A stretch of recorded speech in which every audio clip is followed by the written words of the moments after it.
Today is the first day of the rest of your life, and your future planning started yesterday. You need simple, easy strategies to create maximum results. This is The Scotty Show. Time to get your ducks in a row with Scott Leonardi, owner and president of Complete Solutions, Inc.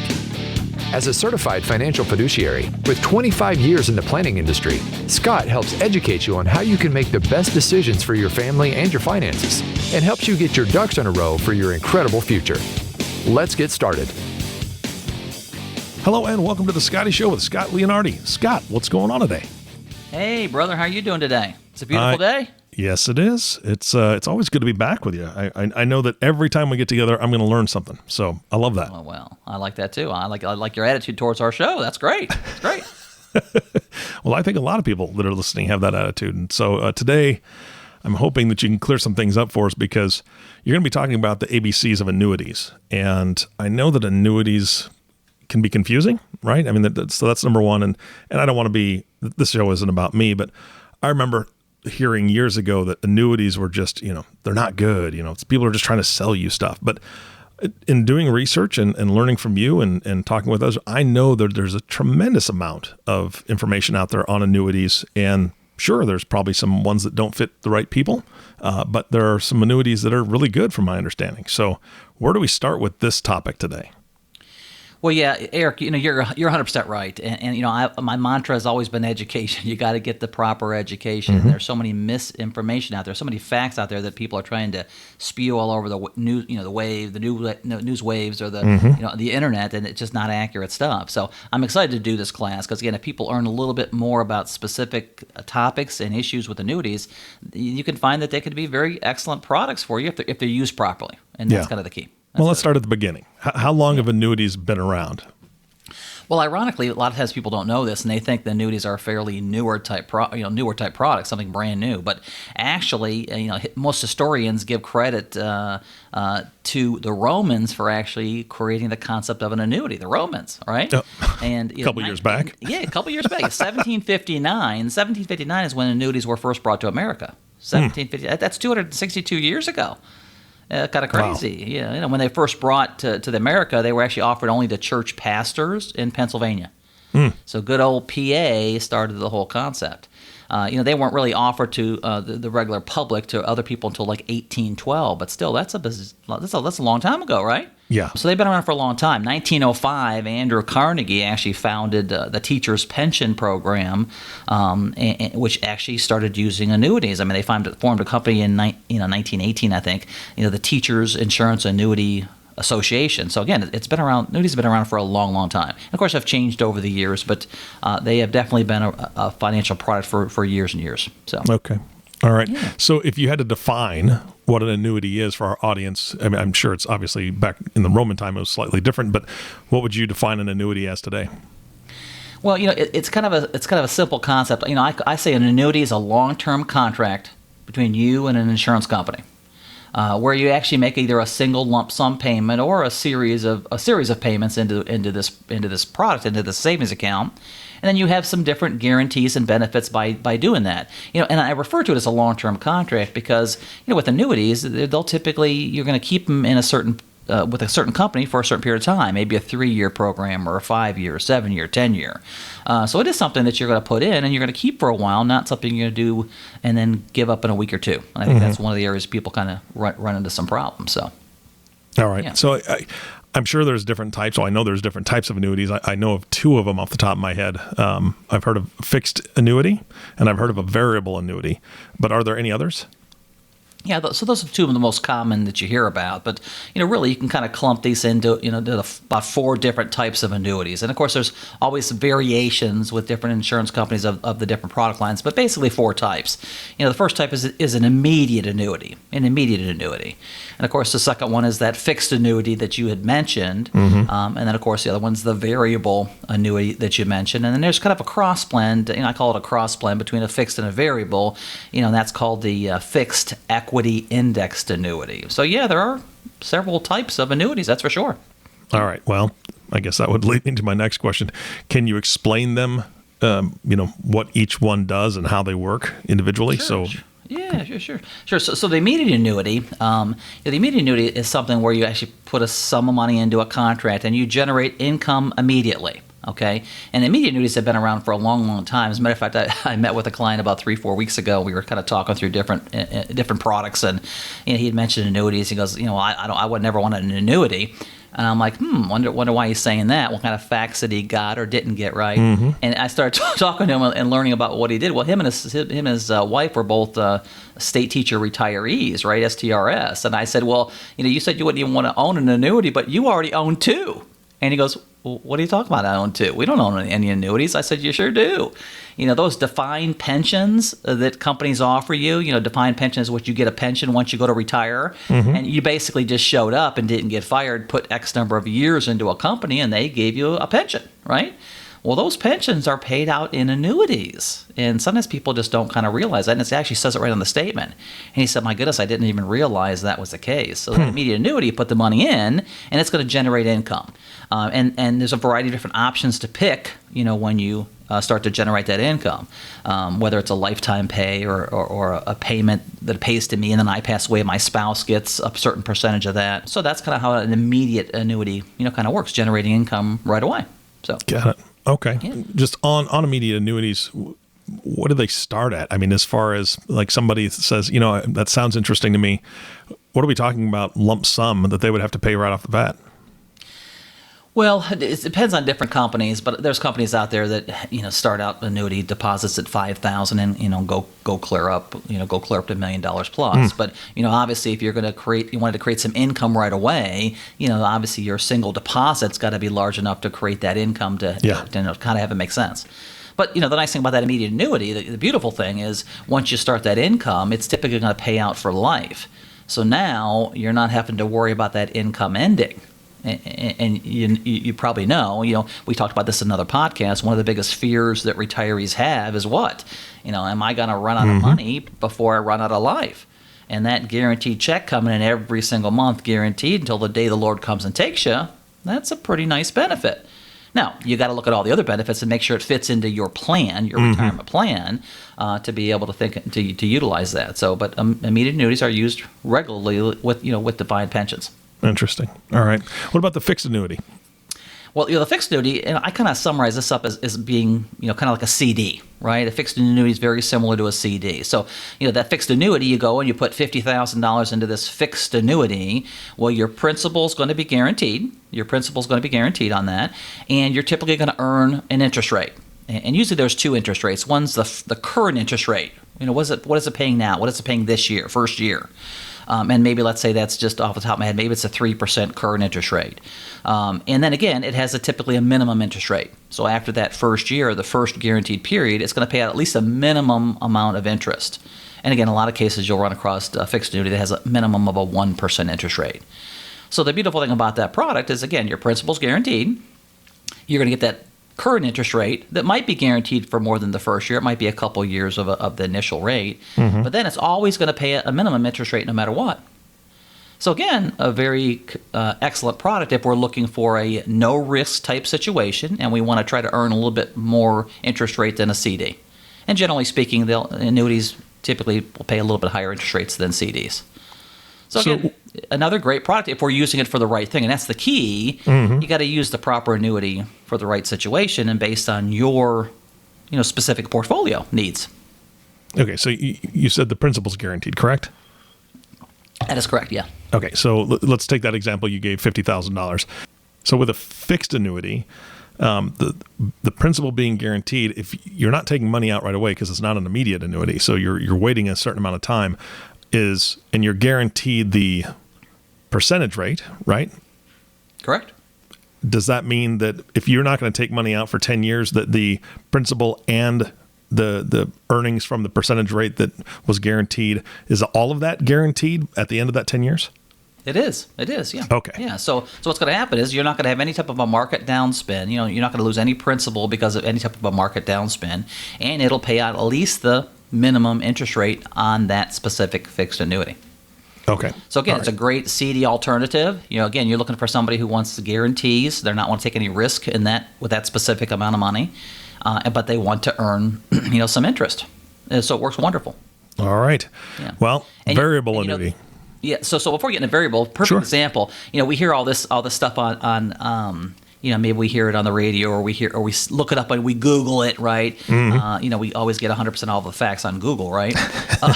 And the thing that bothers me the most on annuities is people they get misinformation because somebody takes one single part of what that annuity does, and they don't tell you all the rest of the context, right? They take one fact, don't tell you the rest of the contract, all the other contexts that involve, and then it kind of misunderstands what that thing is. Like, for example, the median annuity. You do an immediate annuity, you're going to get guaranteed income for life. Well, if you choose an option that's just payable for life, well, when you die, guess what happens to the rest of the money? It goes to the insurance company, right? Okay. Well, most people don't do a life-only annuity. Most of the time they're going to have an annuity where it's got a survivor portion. So they pass away. Guess what? 50% or 75% or 100% goes to their spouse, right?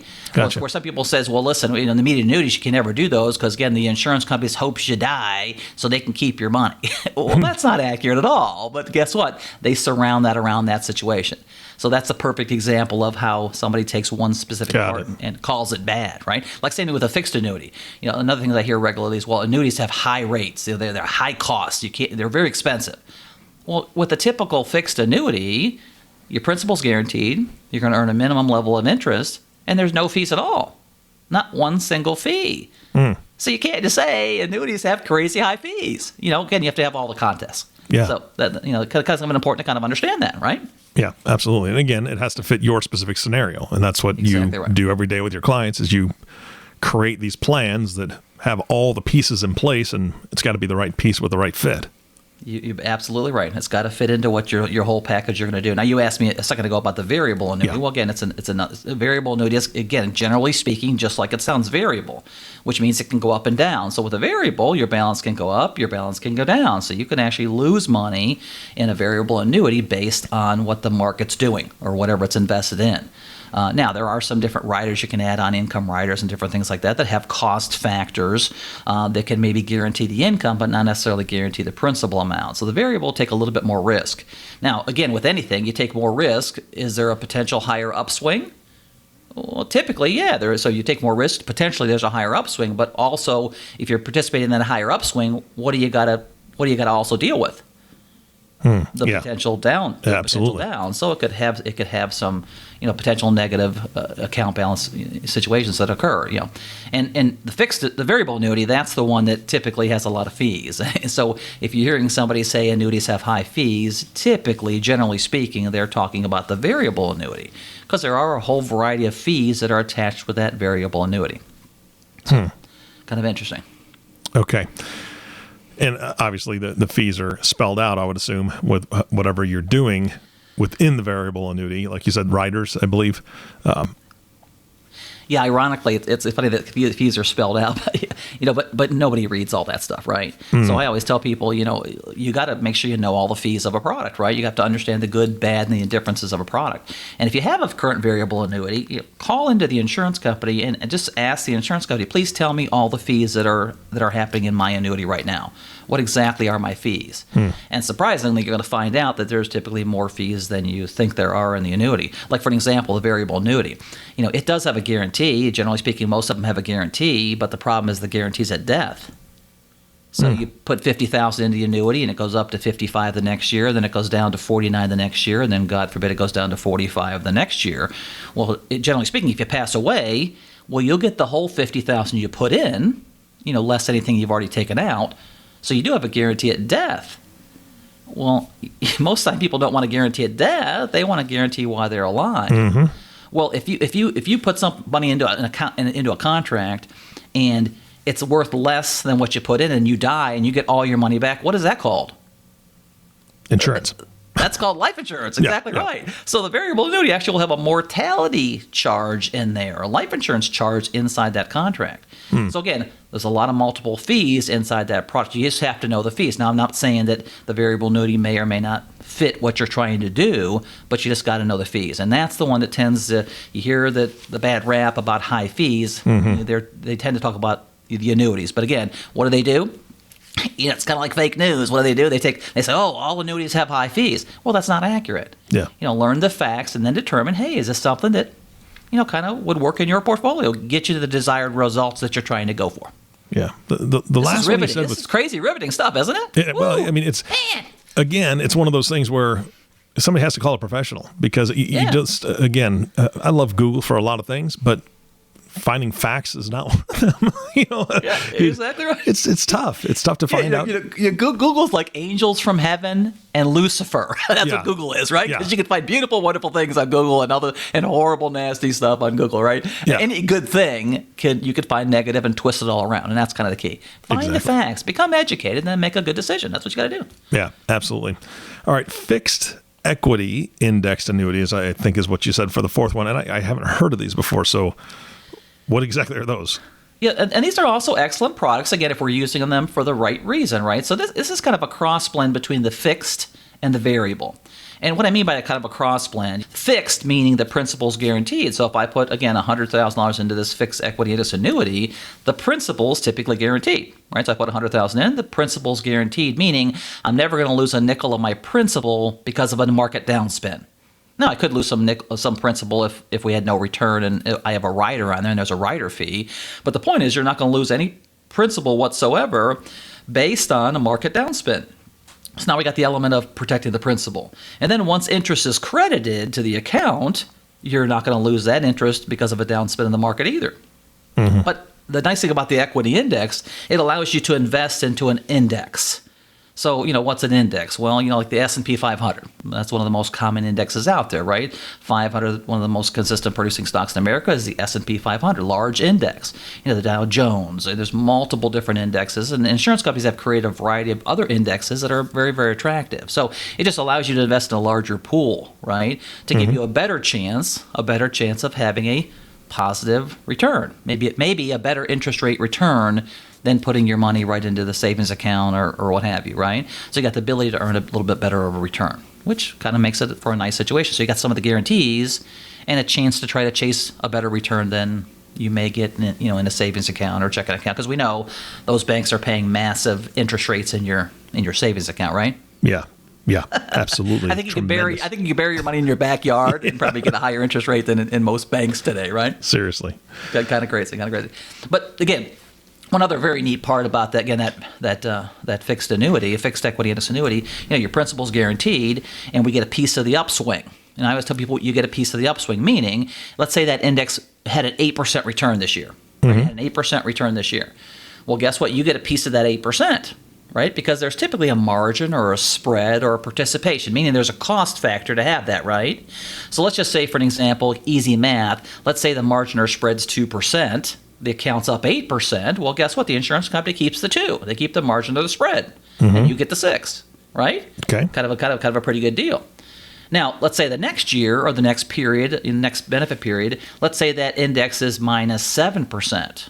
So now the index is minus 7%, not your annuity value. The index is minus 7%. Well, guess what? In that year, you typically will get a 0% return. So guess what? In a bad year, in a minus 7% bad year, would you rather have a 7% decline in your account value, or would you rather have a 0% credit? Yeah, I would definitely choose a 0. Yeah, that year, they say 0 is your hero that year. So again, it kind of allows you to participate in the upswings, but not participate in the downspins. Now, sometimes people say, "Well, listen, I want all of the upswing." Okay, well, guess what? If you want all of the upswing, well, you need to be in a mutual fund or something like that, where you participate in all the upswing, but you also participate in what? All the down. Yeah. All the down. So again, what are we trying to do with this product? Are we trying to protect the principal, get a better interest rate in the CD? This may be a perfect product for you. Again, based on your specific situation. And that's kind of where the key. It's got to fit into your plan, right? Yeah. So you're saying that you can use an index for this, and this is kind of off the wall. I'm hearing a lot about ETFs, and ETFs being specialized by a lot of different companies, and you can find ETFs for everything, things that you like and things that you don't like. Are those part of what you can choose, or is that something different? Well, it depends on the company. I mean, like I say, a lot of companies, a lot of different insurance companies offer equity index annuities, and of course, they all have specific indexes that they're using. One company might offer a Merrill Lynch Strategic Balance Index. Okay. Another one might have might have EFTs to utilize. Another one might use a Barclays Index, and then a lot of the insurance companies on that product, it gives you a couple different choices of those indexes. So if you're looking for maybe a specific index, then you need to line that up with a specific specific product. And again, that's why I always lead back to dealing with somebody and working with somebody who's independent, somebody who can go out there and shop the market for you and then find out what you're looking for to fit that product in. When I first started in the insurance business 26 years ago, I worked for one single company, great company been around 100 years, great company. But I realized very quickly that, guess what? If I work for one company, you're getting what I got, Eric. You're getting what I got. That's it. Yeah. There's no shopping around. You're getting what I got. So I realized, you know what? I don't want to be in a situation where I work for the insurance company or the marketing company or the investment company. I wanted to be in a situation where I truly worked for the customer, right? So being independent and allowing you to look at all the different products, a lot easier to fit the product that makes the most sense, with the customer. So yeah. Yeah, here's the thing. If you go to a Chevy dealership asking to buy a Ford, they're going to steer you toward a Chevy. That's exactly right. Here, get a cup of coffee. Get into this Chevy. That's right. Yeah, that's right. That's it. All right. You've said a lot about, on these different types of annuities. You talked about guarantees. And I want to dive into that a little bit more. What kind of guarantee do you have with these different types of annuities, and how are those backed up? How can they guarantee that? Well, Eric, that's a wonderful question. And again, let me also just preface this by saying, if you're looking at a specific annuity, a specific product, talk to the advisor about the specific guarantees on that specific product. Again, because so many people take one thing that somebody says and then they apply that to everything and it doesn't work. So again, talk about that specific situation. But just generally speaking, how are annuities, kind of backed up? How is that taken care of? Well, really kind of four different ways. The first way is, the product is backed up by the assets of the insurance company. And I think it would be fair to say in today's society, insurance companies are pretty large, lots and lots of money, right? I mean, some of these insurance companies, you got more money than God, right? I mean, there's just massively successful large companies. So obviously your money's backed up by the assets of the insurance company. One of the other kind of factors is annuities are typically in most states protected from creditors. So in the event there was an issue with an insurance company, the creditors chasing that insurance company couldn't tap into the customer's money, right? So you got some protections there. Yeah. And we can also talk about surplus capital. So not to get too technical, but there are solvency ratios that insurance companies are kind of are set up and regulated by, and it's going to say basically, listen, what's the solvency ratio? Meaning, how much assets do you have over liabilities? Right, so if you've got 100, you got 1.0 ratio, guess what? You have enough assets to cover all of your liabilities. That's not really a good thing, right? We want to have a higher solvency rate. We want to have 110%, 115%, right? So meaning for every dollar of liabilities we have 110% of assets, right? So those solvency ratios are good, and the government really regulates insurance companies and makes sure these insurance companies stay in proper with their solvency ratios, because they don't want the insurance company not being able to pay their debts and bills. So that's kind of a good thing. A lot of companies aren't really based on their solvency ratios. Maybe we should do that with every single company we do business with. That'd be wonderful, right? Yeah. And of course, kind of the last way is just reserves, strong reserves. And I think a lot of people have heard of the legal reserve system, right? The legal reserve system, and banks. Savings and loans, that kind of stuff, those are also governed by the legal reserve. But when it comes to insurance companies, with the legal reserve system, it says, listen, every insurance company out there, for every dollar you have in benefits owed to a customer or client, you have to have $1 in legal reserves.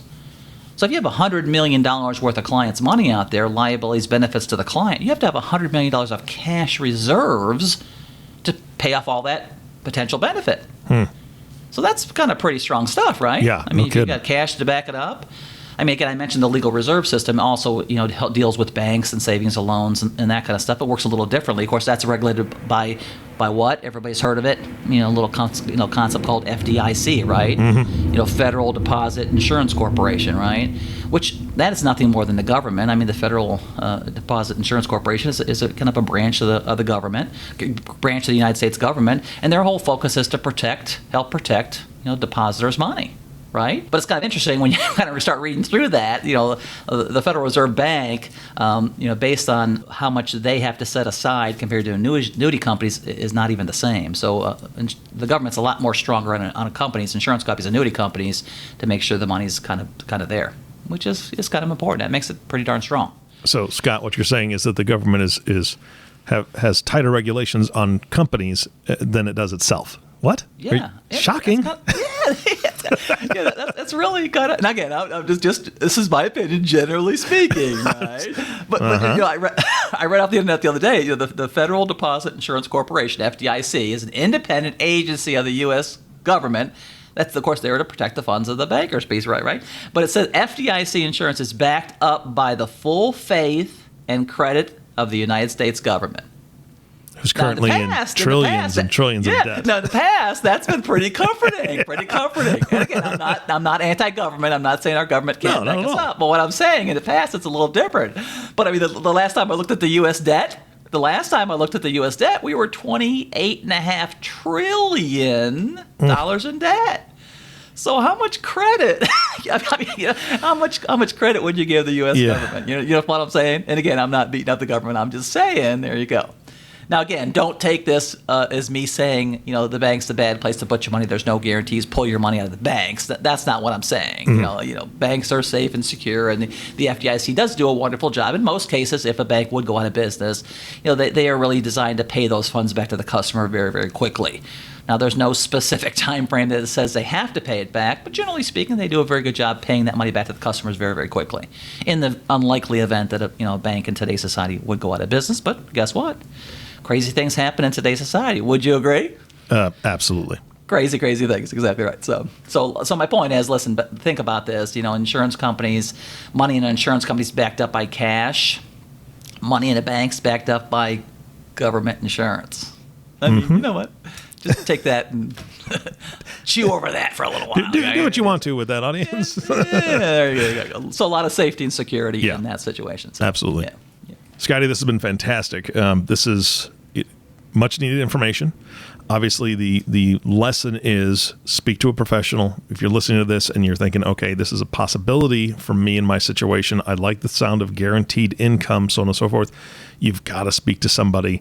And we're going to get contact information here at the end of the show for Scotty, for sure. But is there anything else that we need to know before we wrap up today's podcast?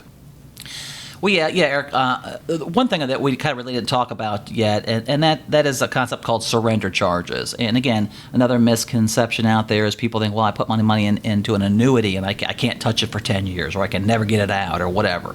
Again, just not an accurate fact. Again, know the product that you're getting into, but generally speaking, most all annuities will have surrender charges. And what that just means is, listen, if you want a better interest rate than you're getting at the bank, then guess what? You have to give it to somebody and let them have it for a little while to get the money back, to earn a higher interest rate, right? I mean, that kind of makes sense, right? Yeah. So insurance companies will have surrender charges. So it could be a 3-year annuity or a 5-year or 7-year or a 10-year annuity. And that just means there's typically declining surrender charges over that period of time. But I kind of like surrender charges, because guess what? At the end of that surrender charge period, the surrender charges are over, meaning you can take the whole amount out if you want to, and no more charges are there. So it's a declining charge, right? But even with the surrender charges, most annuities will give you access to the cash, meaning you can take 10% out every single year or some combination thereof. So you do have access to the money. But again, if you want to cash the whole thing out tomorrow, you're going to pay some surrender charges. So in the past, somebody has put money in an annuity and they probably put too much and they had an upcoming expense and they had to cash the whole thing out and they paid a surrender charge. So because of that, guess what? The annuities get a bad rap because of a surrender charge. That wasn't the problem with the annuity. That was the problem with whatever advisor put this customer in the annuity, right? They should not have done that if the person needed all of the money very, very quickly. But again, think about this. If you had money in a CD, generally speaking, and it was a 3-year CD because you wanted to get a better interest rate, and you cash it out before 3 years, what's going to happen? You're going to have to pay some of that interest back. You're going to have some type of a charge, right? Yeah. At least with this, it disappears. So again, know the product and understand that. And if you can generally earn better interest rates in a fixed annuity that's got a declining surrender charge, that could be a very good situation. Again, it's got to fit the product that you need, and you got to understand that stuff. And some people don't want to talk about the surrender charges. I do all the time because people kind of need to understand that. Yeah. But I tell people this: listen, Eric, this money we're talking about, you're going to keep this money someplace anyways, right? Mm-hmm. You're not going to cash it all out. You're not going to spend. I mean, most of the time people saved up their money. They haven't gone out and spent $80,000 on a new Corvette. They're going to save. They saved it for a long time. They're going to keep it for a long time. So if you're going to keep your money someplace anyways, if I can show you a way to earn higher interest rates or possibly earn higher interest rates with some other benefits, maybe a tax deferral or something like that, you're going to keep your money someplace anyways. Doesn't it make sense to get to try to maximize your situation? Yeah, of course. And that's absolutely the key. Become educated. Absolutely. Yeah. Yep. And speaking of being educated, that's what this podcast is all about. Now that they're, the audience is educated enough to be dangerous, right? They need to have a conversation with you. How do they get a hold of you? So you can reach me at my website, duckduckplan.com, duckduckplan.com. We got a variety of different educational pieces on there. You can actually schedule a 15-minute call with me. You can click on the link, and it'll take you right to my calendar. Take a 15-minute call with me, and let's talk through this. Let's talk, maybe you have an annuity, you're not sure how it's working or how it fits into your program, or maybe you're thinking about, I'd love to have some guaranteed secure income coming in. I'd love to make sure I take no losses with my potential investment. I want some guarantees. This may be a product for you. Talk to that person. You give us a call. We'll be able to help you through it. We'll send you out some information. And again, become educated. That's the whole key, is learn, right? Yeah, absolutely. And I've spoke about this off air. I don't think I've ever shared this on the podcast, but I bought term life insurance years and years and years and years ago from a buddy of mine who just got into the insurance game, and he was out of it like 8 months later. Well, I still had that 10-year policy. And the guy that took over the policy, how many times I heard from him in those, 9 years? Probably when it was time to make another commission, maybe? Exactly. Not one time. But all of a sudden, about a month before my 10 years was up, all of a sudden this guy's like, oh, hey, how's you and your family? And blah, blah. I'd never met the guy. I have no idea who this person is. I'm like, okay, bud. But I think that's a lot of people with annuities, too. They got sold an annuity. And so if you're listening to this and you were sold an annuity however many years ago, and that just kind of the person that sold it to you kind of dropped off the face of the earth, please reach out to Scotty and his team. Like he already made the offer, a 15-minute phone call, go over what you've got just to see if it's still the right fit, see if it's something that you can work with, or see if there's something better. I think that's a good plan, and I hope people do take you up on that offer, Scotty. And again, thank you so much for your time today. And of course, our last thank you always goes to you, the listening audience. Thank you for tuning in and listening to The Scotty Show with Scott Leonardi. If you have not subscribed to the podcast yet, please click the subscribe now button below. This way, when Scott comes out with a new podcast, it'll show up directly on your listening device. This makes it much easier to share these podcasts with your friends and family. Again, thank you so much for listening today. For everyone at Complete Solutions, this is Eric Johnson reminding you it's time to get your ducks in a row. Thank you for listening to The Scotty Show. Remember, today is the first day of the rest of your life. Live life like it's your job. Click the subscribe button below to be notified when new episodes become available. The information covered and posted represents the views and opinions of the guest and does not necessarily represent the views or opinions of Complete Solutions, Inc. The content has been made available for informational and educational purposes only. The content is not intended to be a substitute for professional investing advice, tax advice, or legal advice. Always seek the advice of your financial advisor or other qualified financial service provider with any questions you may have regarding your investment planning.